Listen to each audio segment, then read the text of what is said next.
सबसे पहले तो जो दिल्ली में चुनाव जो होने वाले हैं उसमें जो राज्य सरकार है उसको दिल्ली की जनता ने बहुत बार मौके दिए, केंद्र सरकार को कई बार मौके दिए। पिछले 10-12 सालों से दिल्ली में दोनों राज्य और केंद्र सरकारों की जो वर्चस्व की लड़ाई है उसमें दिल्ली के लोग पिस रहे हैं और कांग्रेस पार्टी एक बेहतर विकल्प बनकर सामने आई है। हम लोगों ने जनता को कुछ गारंटीज़ दी हैं और जब कांग्रेस सरकार थी शीला दीक्षित जी की तो विकास जो हुआ था दिल्ली में जनता उसको याद कर रही है और मुझे लगता है कि आपस की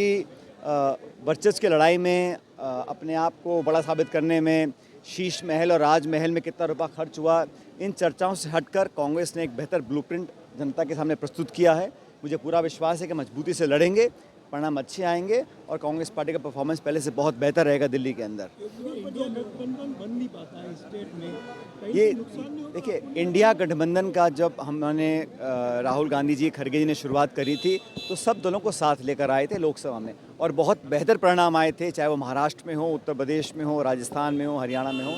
और एनडीए के साथ मुकाबला करने के लिए इंडिया गठबंधन पहले भी मजबूत था, आज भी मजबूत है। अलग अलग राज्यों में जो परिस्थिति बनती है उसके अनुरूप लोकल यूनिट्स को देखकर अलग दल निर्णय करते हैं और जहाँ तक इंडिया गठबंधन की बात है, पहले भी मजबूत था, आज भी मजबूत है और भारतीय जनता पार्टी को चुनौती देने के लिए नेशनल लेवल पर अगर कोई दल है तो वो कांग्रेस पार्टी है। नहीं, मुझे लगता है कि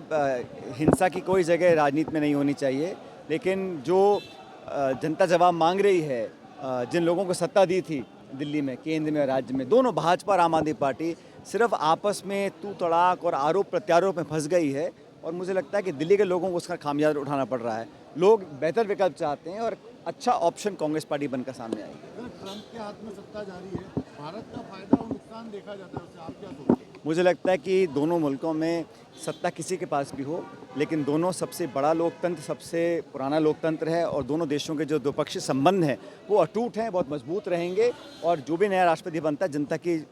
चॉइस से बनता है, तो मैं तो उनको शुभकामना देता हूं और उम्मीद करता हूं कि भारत अमेरिका के जो संबंध थे वो पहले से और बेहतर हों, आर्थिक रूप से, सामाजिक रूप से दोनों देश और करीब आएँ। जहाँ तक राजस्थान सरकार की बात है, साल पूरा हुआ है लेकिन जो अभी निर्णय दिए हैं सरकार ने उसमें स्कूलों का बंद करने की बात हो, जिलों को समाप्त करने की बात हो, इंग्लिश मीडियम स्कूल्स को दोबारा पुनर्विचार करने की जो बात कर रहे हैं, ये सब नकारात्मक निर्णय हैं। अफसरशाही बहुत हावी है, राज्य सरकार में इतने सारे पावर सेंटर बन चुके हैं कि जो सत्ता दल के विधायक मंत्री हैं वो भी दर दर भटक रहे हैं। तबादलों पर जो नया विवाद पैदा हुआ है उस पर भी सरकार को स्पष्टीकरण करना चाहिए। आने वाला सत्र चालू होगा 31 तारीख को और हम सब लोग सरकार की जवाबदेही तय करेंगे, उनको मजबूर करेंगे कि वो जनता के हित में काम करें और 1 साल का जो कार्यकाल रहा उसे देखकर बहुत ज़्यादा उम्मीद मैं नहीं समझता जनता को है, लेकिन कांग्रेस अपना जो एक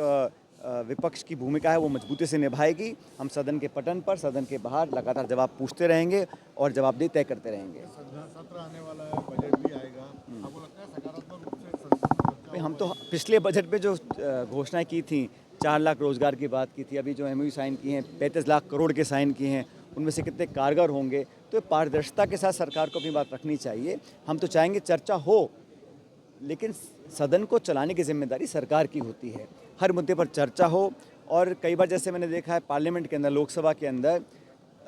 हाउस एडजर्न कर सरकार अपने जवाब देने से बच जाती है और हम लोग जवाब मांगते हैं। तो सार्थक चर्चा हो, संवाद हो, पूरा देश प्रदेश देखे कि सत्ता पक्ष विपक्ष किस प्रकार का आचरण रखते हैं। हम तो हमेशा सदन चलाने के पक्ष में रहे हैं। इस सत्र में भी हम चाहेंगे, बड़ा महत्वपूर्ण सत्र है बजट सत्र, हम चाहते हैं चर्चा हो, सवालों के जवाब दिए जाएं और मंत्री मुख्यमंत्री सदन के पटन पर प्रदेश के प्रति जो उनकी जवाबदेही है वो विपक्ष के माध्यम से सामने लेकर कई जिलों के इलाके के आपसे आके मिल रहे हैं, उनके जिलों में बुला रहे हैं, आपको इनवाइट कर रहे हैं, किस तरह से अब आप अपने राजस्थान में अपनी भूमिका को देखते हैं? देखिए, बड़ी जिम्मेदारी आपको अभी तक अलग अलग नेताओं को, कार्यकर्ताओं को पार्टी जिम्मेदारी देती है और हम सबको अलग अलग हमारे काम बांटे हुए हैं, लेकिन राजस्थान के साथ जो संबंध है, जो रिश्ता है वो अटूट है और यहाँ के लोगों के प्रति, यहाँ के कार्यकर्ताओं के प्रति जो हमारे दिल में जगह है उसको कोई